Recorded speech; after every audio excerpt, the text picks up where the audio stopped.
नमस्कार दोस्तों। आज हमारे साथ हैं रूपाली जैन। ये नायब तहसीलदार हैं। मैं थोड़ा सा इनके इंट्रोडक्शन के बारे में आपको बता देता हूँ। इन्होंने बीए विद मैथ्स किया हुआ है। इस पर भी मैं क्वेश्चन करूंगा रूपाली जी से। इसके अलावा इनका ये तीसरा अटेम्प्ट था और फर्स्ट अटेम्प्ट था न्यू सिलेबस के अकॉर्डिंग, क्योंकि 2014 में आपको पता है सिलेबस चेंज हुआ था और इस सिलेबस के अकॉर्डिंग जो है जब सब्जेक्ट्स खत्म हो गए और इनका ये अटेम्प्ट उस पैटर्न में पहला अटेम्प्ट था और पहले ही अटेम्प्ट में इन्होंने अपने झंडे गाड़ दिए। इनकी जर्नी क्या है, क्या कहानी है, इस पर भी मैं आगे चर्चा करूंगा। कुछ और इनके बारे में आपको मैं बता दूं तो ये चाइल्ड प्रोटेक्शन ऑफिसर के तौर पर इन्होंने काम किया है। इसको व्यापम कंडक्ट करता है दोस्तों। इस एग्जाम को 2 साल इन्होंने लगभग यहाँ काम किया है। साथ ही मास्टर्स की अगर मैं बात करूं तो MA in sociology and English literature, तो ये इनका एकेडमिक क्वालिफिकेशन है जो आपने देखा। साथ ही रूपाली जी अपने आप में एक वुमेन एम्पावरमेंट का बड़ा एग्जाम्पल है, क्योंकि इन्होंने बहुत सारी लड़कियां एक रहता है कि शादी के बाद क्या हम तैयारी कर पाएंगे नहीं कर पाएंगे, ऐसे तमाम चैलेंजेस होते हैं। डेफिनेटली होते हैं, क्योंकि हम जिस सोसाइटी में रह रहे हैं वहां पर सबसे पहले पेरेंट्स ये चाहते हैं कि हैप्पीली जो है हमारी लड़की हमारे घर से विदा हो जाए, शादी हो जाए। शादी के बाद वो अपनी दुनिया जो चाहे करना चाहे, ये हमने माइंडसेट बना लिया। शादी के पहले क्यों नहीं, पहले भी और बाद में दोनों समय अपॉर्चुनिटी मिलनी चाहिए लड़कियों को। इस पर भी हम इनसे सवाल करेंगे, बहुत सारे चीजें जानेंगे और ये भी जानेंगे कि इन्होंने तैयारी शादी के पहले शुरू की या बाद में शुरू की, किस पड़ाव पर शुरू की और सफलता कैसे रही। बहुत बहुत स्वागत है रूपाली जी आपका। कैसी हैं आप? Thank you so much. मैं बहुत अच्छी हूँ, आप कैसे हैं? मैं एकदम बढ़िया हूँ। सबसे पहला सवाल जो है मैं यहीं से शुरू करता हूँ रूपाली जी, कि जब जी। आपने तैयारी शुरू की उस समय आपके दिमाग में क्या था कि ग्रेजुएशन के साथ तैयारी करना है या 12th के समय आपने सोच लिया था? आपने पहली बार ये कब सोचा कि मुझे एक एडमिनिस्ट्रेटिव ऑफिसर के तौर पर काम करना है?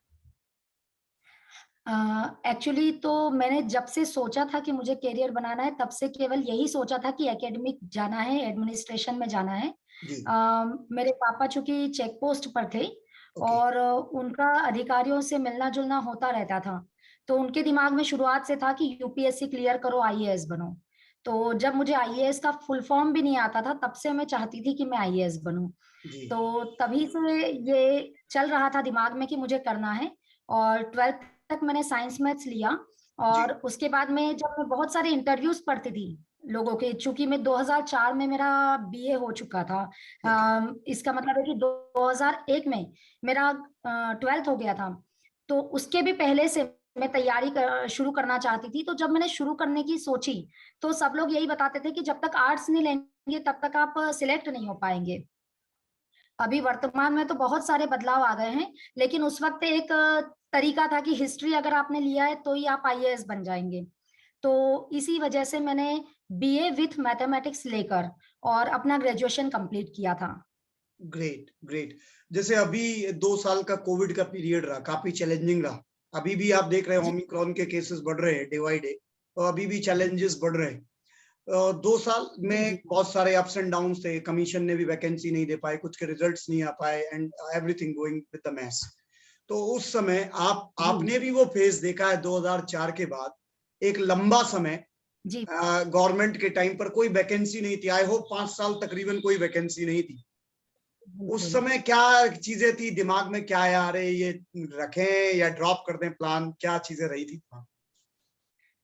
एक्चुअली मैं सही बताऊं तो मेरे साथ ये हुआ कि 2005 में मेरी शादी हो गई थी। ओके। तो शादी हो गई, उसके बाद ये सपना मेरा एक तरिके से खत्म हो गया था और मैं अपने परिवार और पारिवारिक दायित्वों में ही बिल्कुल मगन थी कि मुझे नहीं करना है अब कुछ भी। जी। लेकिन परिस्थितियां कुछ इस तरीके से बनी कि मुझे लगा कि मुझे सेल्फ डिपेंडेंट होना जरूरी है।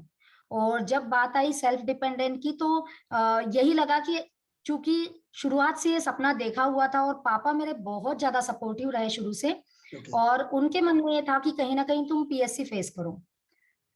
सिलेक्शन होना ना होना अपने आप में जो होगा देखा जाएगा, पर फेस करूं। तो जी। उसी वजह से फिर मैंने पीएससी की तैयारी शुरू की।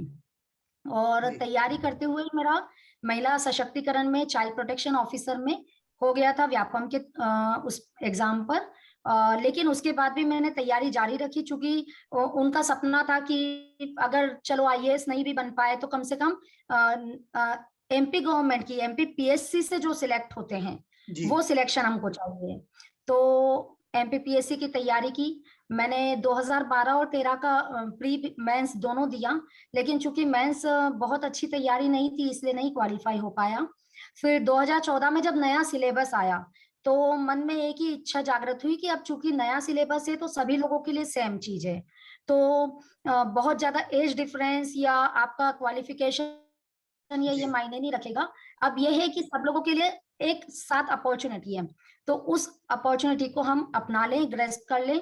और फिर 2014 में फिर से ढंग से तैयारी की और बहुत अच्छी तैयारी की। मुझे खुद को भी लगता है कि मैंने उस वक्त पूरे जी जान से केवल एमपीपीएससी के अलावा कुछ नहीं सोचा, और रिजल्ट मेरे पक्ष में आया और मुझे नायब तहसीलदार की पोस्ट मिली। ग्रेट। मैं जब आपके जर्नी पर नजर डालता हूँ, जैसा मैंने देखा है और सारी चीजें समझी हैं कि जब जी आप एग्जाम के लिए अपियर हो रही थी, शादी के बाद 10 साल बाद आपने जी एग्जाम अटेम्प्ट लिया, शादी के 10 साल बाद। उस समय आपके जी बेटे की जो उम्र तकरीबन 8 से 9 साल के आसपास रही, तो जी। ये किस तरीके का मोड़ था? कैसे इतना चैलेंजिंग, क्योंकि शादी है, शादी के बाद दायित्व में आना, उसके बाद एक इंडिपेंडेंट वाली फीलिंग कि नहीं मुझे कुछ करना है, अपने पैरों पे खड़ा होना है।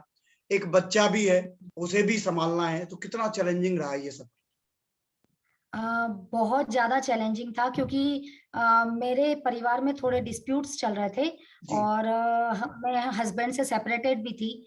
तो बहुत सारी चीज़ें थी क्योंकि हमारा समाज आज भी शादीशुदा लड़की को अकेले नहीं समझ पाता है कि ये लड़की शादी होने के बाद भी अपने मायके में क्यों रह रही है। जी, तो बहुत ज़्यादा विपरीत परिस्थितियाँ थी, लेकिन मेरा मायका पक्ष बहुत ज़्यादा सपोर्टिव रहा मेरे लिए और मम्मी-पापा ने बहुत सपोर्ट किया, मेरी दोनों बहनों ने मुझे बहुत सपोर्ट किया चूँकि हम 3 बहनें ही हैं, हमारा कोई भाई नहीं है। तो पापा को शुरुआत से ही बहुत ज़्यादा उम्मीदें थी मुझसे कि ये लड़की हमारा लड़का है एक तरीके से। बेटे-बेटी में उन्होंने कोई भेद नहीं किया कि मेरा बेटा नहीं है तो मुझे कोई तकलीफ है। इवन जी, मुझे ही उस तरीके से उन्होंने पाला-पोसा कि सारे दायित्व मुझ पर उन्होंने किए कि नहीं तुम सब कुछ करो, तुम बड़ी जी। हो, तुम सब कुछ करो। तो उन लोगों का इतना अच्छा सपोर्ट रहा और बेटे को भी मेरी मम्मी ने ही सँभाला पूरी तरीके से और उन लोगों के सपोर्ट की वज़ह से ही आज मैं बन पाई। ग्रेट। क्योंकि हमारी सोसाइटी में आज भी कई चीजें रूढ़िवादिता व्याप्त है, आज भी सोच वही है, कारण कुछ भी रहे जी, हम जब इक्वालिटी की बात करते हैं, पुरुषों की बात करते हैं, महिलाओं की बात करते हैं, आज हम बराबर हैं। और ये महिलाओं ने समय रहते साबित किया है कि हमेशा हम भी पीछे नहीं हैं, हम बहुत बेहतर हैं। आप देखें चाहे सिविल सर्विस का क्षेत्र हो, चाहे आपके स्पोर्ट्स हों, चाहे दुनिया के किसी भी क्षेत्र की हम बात करें, महिलाएं काफी आगे आ चुकी हैं। तो ये जो आपने चैलेंजिंग पेज को पार किया, आज की जो स्थिति में आप एडमिनिस्ट्रेशन में काम कर रही हैं, तो आप महिलाओं के दृष्टिकोण को देखते हुए किस तरीके के नजरिए में आपके बदलाव हुए हैं? आप किस तरीके से सपोर्ट कर पा रही हैं उस अपनी सिचुएशन को देखकर और आज समाज की स्थिति को देखकर? सही मायने में देखा जाए तो अभी बहुत सारे बदलाव हो गए हैं सोसाइटी में और मैं अगर मेरी बात करूं तो मैंने जब रतलाम में ज्वाइन किया था तो हमारी कलेक्टर मैडम भी महिला थी, हमारी एडीएम मैडम महिला थी, हमारी एसडीएम मैडम महिला थी, हमारी तहसीलदार मैडम भी महिला थी। तो एक कहना चाहिए कि महिला सशक्तिकरण का पूरा उदाहरण था जी। हमारे सामने और हम्म, बहुत अच्छी तरीके से कोविड में बहुत अच्छी तरीके से हमारे जिले की स्थिति मैडम लोगों ने संभाली थी। जी, और आज भी यहाँ पर जितने भी अधिकारी हैं उनमें महिलाओं का प्रतिशत ज्यादा ही है और इनफैक्ट मैं ये देख पा रही हूँ कि एमपीपीएससी में भी महिलाओं का सिलेक्शन बहुत अच्छी तरीके से बढ़ रहा है। तो ये एक बहुत अच्छा संकेत है कि महिलाएं प्रशासनिक सेवाओं में आ रही हैं। इसके अलावा बहुत सारे ऐसे प्रोफेसर्स महिलाएं हैं, बहुत सारी जिन लोगों से हमारा मिलना होता रहता है या कॉलेज में जाते हैं तो जब उनसे मिलते हैं तो लगता है कि नहीं, महिलाएं शैक्षणिक क्षेत्र में तो शुरुआत से थी पर प्रशासन में भी आ रही हैं और बहुत अलग-अलग लेवल पे अपना पूरा दायित्व निभा रहे हैं। तो बड़ा अच्छा लगता है कि परिस्थितियां बदल रही है महिलाओं के लिए। जी। वर्तमान में एक नायब तहसीलदार के क्या-क्या कर्तव्य हैं? क्या-क्या काम आप फील्ड में करते हैं? नायब तहसीलदार का मूल काम जो है राजस्व वसूली और राजस्व से संबंधित सारे काम, मतलब भूमि के नामांतरण हो गया, बंटवारा हो गया, किसी भूमि पर किसी और का कब्जा है तो वो कब्जा छुड़वाना और ऐसे बहुत छोटे-छोटे काम है जो हमारे कोर्ट से संबंधित है, न्यायालय होता है हमारा जी, और उससे संबंधित होते हैं। इसके अलावा बहुत सारे एडमिनिस्ट्रेशन वर्क भी है, जैसे कोविड में हम लोगों ने लॉ एंड ऑर्डर में जो परिस्थितियों की में हमने ड्यूटी की। इसके अलावा एक कलेक्टर जो जिले में करते हैं, एक तहसीलदार वो तहसील में करते हैं और सारे ही दायित्व वही होते हैं जो कलेक्टर साहब के जिले में होते हैं। तो लगभग प्रशासन का पूरा दारोमदार तहसील में तहसीलदार के ऊपर ही होता है। ग्रेट। जो लड़कियां अभी नई तैयारी करके आ रही हैं, उनके सामने भी चैलेंज है। किसी के सामने सोसाइटी का प्रेशर है, किसी का पारिवारिक प्रेशर है, आप शादी करो और तमाम प्रेशर्स होते हैं। तो आप जी। उनके लिए क्या स्ट्रॉन्ग मैसेज देना चाहती हैं कि आपको कहाँ ठहरने की जरूरत है या क्या करने की जरूरत है? कैसे इस सिचुएशन से बाहर आए? एक्चुअली मैं सभी के लिए जो शादी करना चाहती हैं या शादी के लिए जिन पर दबाव है जी, या ऐसी महिलाएं जो तैयारी कर रही हैं या ससुराल में भी कोई तकलीफ में है या बहुत अच्छी भी हैं, जी, किसी भी तरीके से कोई भी स्टूडेंट जो प्रिपरेशन कर रहा है, मैं उनके लिए केवल एक ही सलाह दूंगी कि आप अपने सपनों को मरने मत दीजिए। सपनों को अपने अंदर जिंदा रखिए ताकि जब भी मौका मिले आप अपने सपनों को जी लें और आप वो तैयारी कर ले जिसका सपना आपने सोचा था। Great, great. जैसे अभी फिर से सिलेबस में आपने देखे कुछ बेसिक चेंजेस किए हैं एमपीपीएससी जी ने जी। नए पैटर्न में, तो उसमें भी लोग तैयारी कर रहे हैं। एमपी का वेटेज बढ़ा है, मध्य प्रदेश को लेकर काफी ध्यान दिया गया है। और जैसे जी भी ट्राइबल कंट्रीब्यूशन आप देख रहे हैं, जनजातीय क्षेत्रों के तरफ सरकार का भी रुझान है, क्वेश्चंस भी एमपीपीएससी में बढ़ रहे हैं। जी। तो आप जो है, आप जब तैयारी कर रही थी, जब आपका सिलेक्शन हुआ था उस समय, तो आपने जी। बुक लिस्ट मतलब जो है क्या सेलेक्ट की? किसने आपको गाइड किया कि आप इन किताबों को फॉलो करें, या इन नोट से आपने तैयारी की, या किसी कोचिंग संस्थान की मदद ली? किस तरीके से तैयारी के दौर में आपने प्रवेश किया?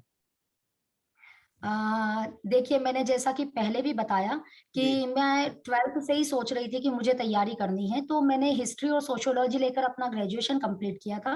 तो जी, एक जो बड़ा पार्ट हो जाता है हिस्ट्री, जीएस का, तो जी, वो मेरा ऑलमोस्ट मेरा पढ़ा हुआ था, तो मुझे बड़ा अच्छा लग रहा था कि मुझे इतना आता है। जी, और इसके अलावा एक संजय माथुर हैं जो झाबुआ में ही, मैं झाबुआ की रहने वाली हूँ जी, और झाबुआ में ही रहते थे। उन्होंने मुझे प्रॉपरली जो शुरुआती गाइडेंस है वो उन्होंने मुझे दिया।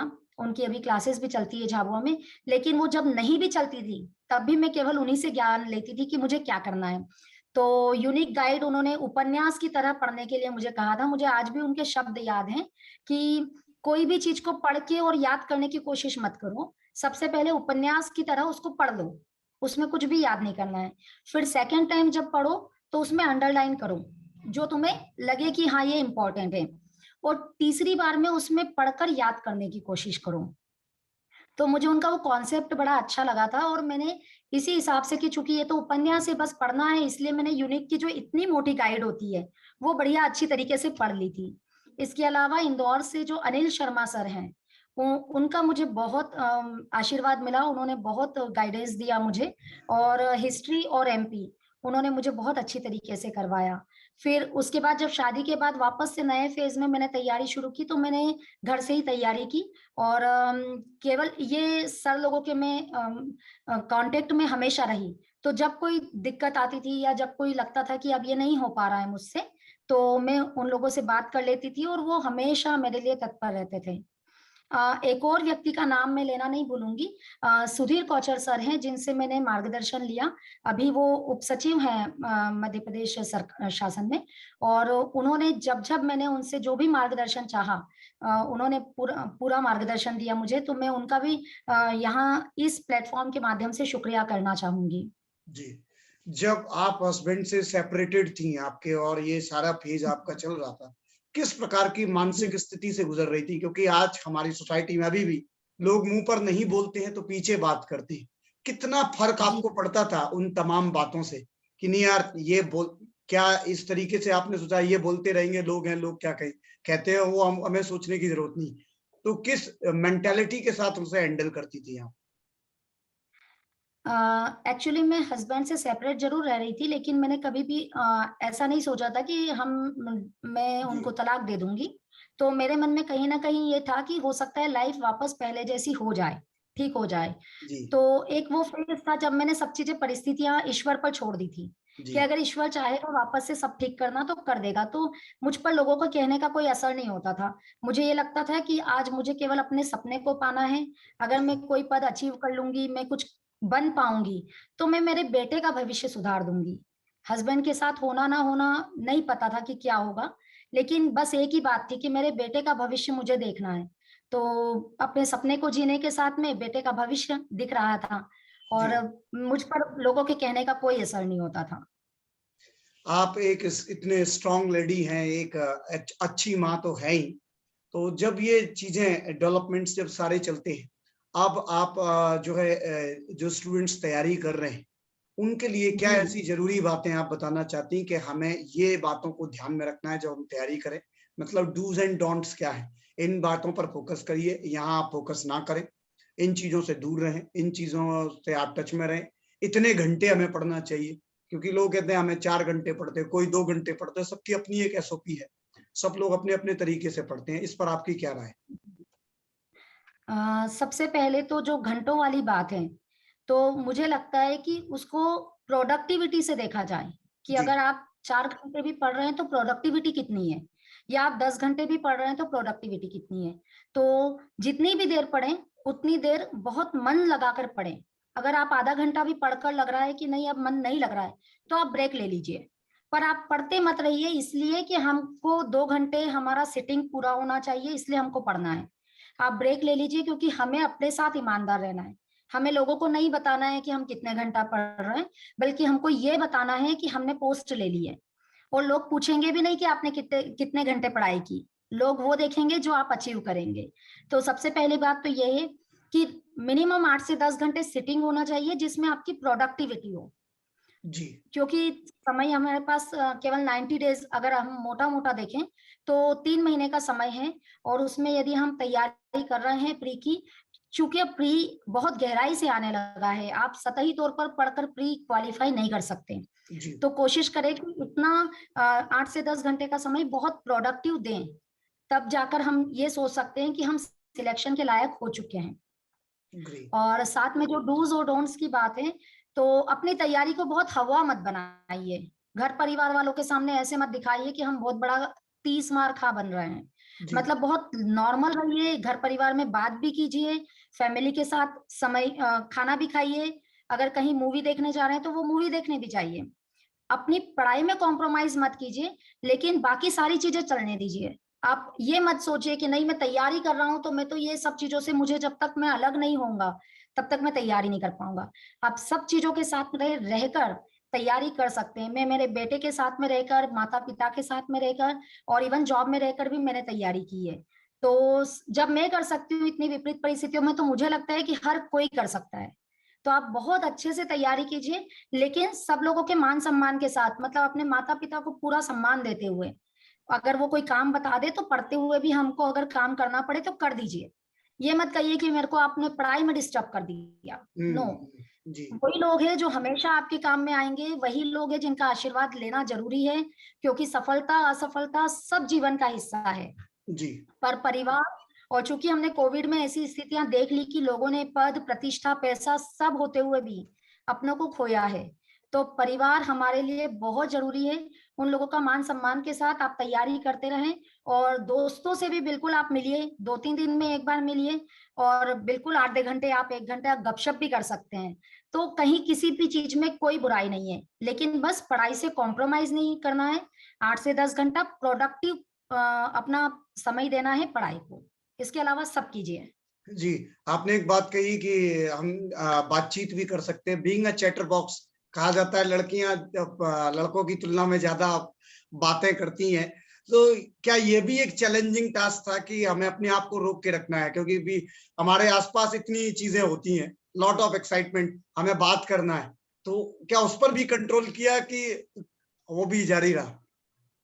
नहीं, मेरा सब कुछ, मैं एक्चुअली उस वक्त परिस्थितियां मेरी थोड़ी सी विपरीत थी, तो मैं अपने आप में ज्यादा रहती थी। हम्म। मुझे थोड़ा सा टेंशन भी रहता ही था, नो डाउट। जी लेकिन मैंने कभी किसी के लिए इस तरीके से नहीं किया कि मम्मी ने कोई काम बता दिया तो मैं उनपे जला उठी कि मम्मी मैं नहीं कर सकती, या बेटे को घुमाने ले जाना है तो मैंने उसमें कभी कॉम्प्रोमाइज किया। मेरे बेटे को मूवीज का बहुत शौक है। जब कोई नई नई मूवी रिलीज होती है तो उसको लगता है कि मम्मा ये दिखाने चलो, तो मैं हर मूवी उसके साथ देखने जाती थी। मैंने कभी उसको मना नहीं किया। उसको अगर बाहर आउटिंग के लिए जाना है, पानी पूरी खाना है, तो मैं उसके साथ हमेशा गई। बस ये जरूर किया कि मुझे सुबह जल्दी उठना है तो जल्दी उठूंगी, रात में देर तक पढ़ना है तो देर तक पढ़ूंगी। अपनी इन चीजों में कॉम्प्रोमाइज नहीं करूंगी। Great.